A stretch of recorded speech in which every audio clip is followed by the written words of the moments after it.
Live in three, two.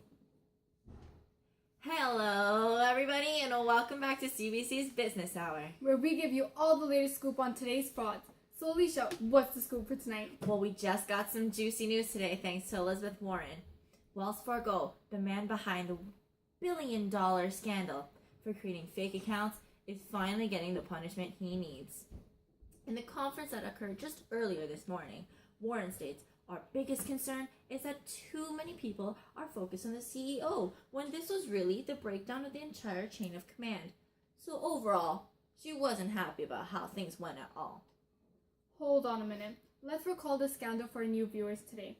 On September 8, 2016, Wells Fargo announced that he was paying about $185 million of fines to the city of LA and federal regulators to settle allegations that his employees created millions of fake accounts for customers. The bank wanted the issue behind them, but instead the settlement sparked a firestorm. So the fraud appeared to have stemmed from CEO John Stamp's mantra to his employees that 8 is great, meaning that 8 Wells Fargo products must be in the hands of each of their customers. But this directive proved so burdensome to bank employees as they struggled to meet such high demand quotas. And on top of that, they had to satisfy even more demanding managers. Due to all this pressure, they started to cut corners. And by doing this, they started opening fake bank accounts, such as deposit accounts and credit card accounts, for Wells customers without their knowledge or permission.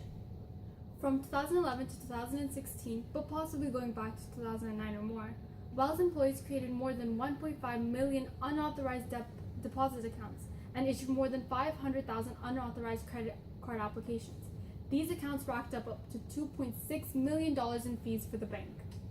These sham accounts may have gone unnoticed if it wasn't for that 2013 investigation that helped uncover this fraud. The reporting led to a 2015 lawsuit against Wells Fargo by the city of LA, and soon after, federal regulators got involved on September 8, 2016.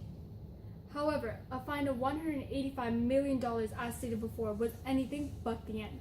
And while Wells said it fired some 5,300 people over 5 years for creating the phony accounts, a public outcry ensued the government officials, from Senator Elizabeth Warren to the Treasury Secretary Jack Lew, attacked Wells for his actions. Many wanted the CEO John Stump to resign, and in the end, he did. Wow, that's only the one good thing that came out of this situation. Well, let's talk about the lack of internal controls in this situation. Let's take segregation of duties, for example. Wells Fargo didn't even have the decency to assign someone the role of authority in regards to the sheets of accounts that were being put in.